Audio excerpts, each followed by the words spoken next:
Welcome to Vanderbilly.com. This is part two of a lesson on Freeze the Stealer. In this part we're going to cover the bridges, which are key to the song, and the outro, and then I'll have a few thoughts on chord substitutions for some of the more difficult chords.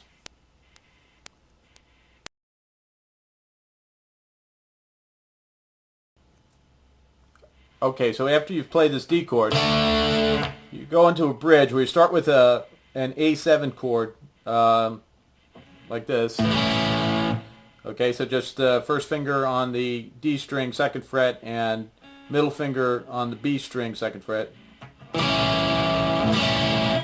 And then the next one, you just take your, and I don't really know what the name of this chord is, but it's a piece of a chord. You take your first finger and move up to the B string 3rd fret, and your middle finger goes to the D string 4th fret, and you get. Then you make the same form as this A7, except you do it on the 5th fret. So and the pattern is very slowly is just.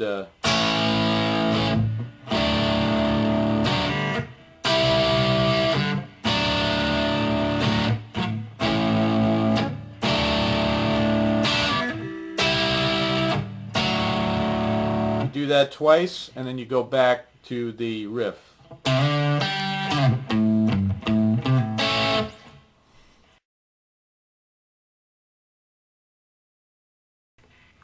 Okay, the second time the bridge gets played, it's right near the end of the song.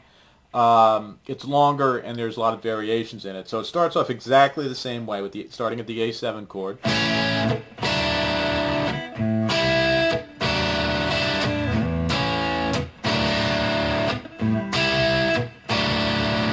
But from there, instead of stopping, he goes back to that chord at the 5th fret, which is like the A7 moved up, and then down to the 3rd fret. Then he makes this chord. Starting at the 5th fret, you're on the B string 5th fret, first finger, the G string 7th fret with your pinky, and the D string 7th fret with your ring finger. And you make that chord and you slide up to the 7th fret, so it sounds like. So that sequence is. Then he does a little riff on the, starting on the A string, 7th fret, hammers on to the 9th fret, and then plays a double stop on the D and G string, 7th fret. So, and then, so it's. So that whole alternative piece, if you will, is. Sorry.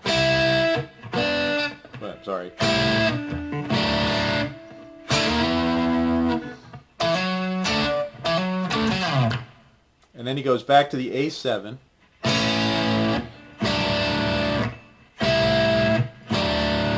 And then adds in this chord. And then plays that same riff again.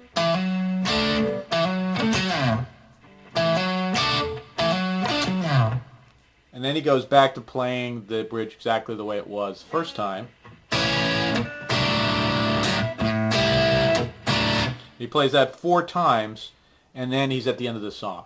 And the end of the song is just a complete repeat of the intro.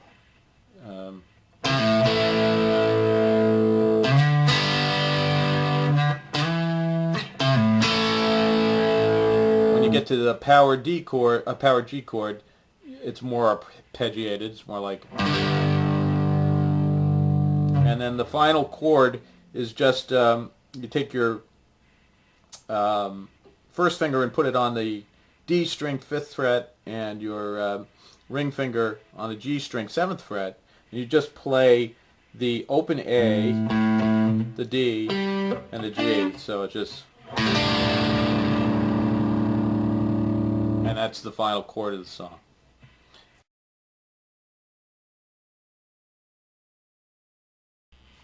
Okay, I just wanted to revisit very briefly the chords in the middle because and that would be these chords. and particularly this chord, that is a very tough stretch. And although if you take the A minor with the pinky, you've already put yourself in position so that you can basically stretch up, not stretch down. You know, I mean, what most people are going to do trying to fret that chord is they're going to start here, and they're going to be like, and then reaching down here. If you start with the pinky in the right place, then it's easier actually to reach up and get everything else. But if no matter what you do, you cannot get that chord, the best chord to substitute in there is a D7 suspend 4. And that chord is down here. You take your middle finger, put it on the G string, 2nd fret, your first finger on the B string, 1st fret, and either your ring or your pinky, depending on your preference, on the E string, 3rd fret. And and if you play the open D chord, D string with it, it sounds like this. It's not exactly the same. You know, if I play the other chord, it sounds like this. And this one sounds like... So you can see it's a little bit more major sounding. But if you're going to substitute a chord in there, that's what I'd recommend. You know, because you don't want that one chord to prevent you from playing what is a really cool song. Okay, so I hope that helps, and have fun with it.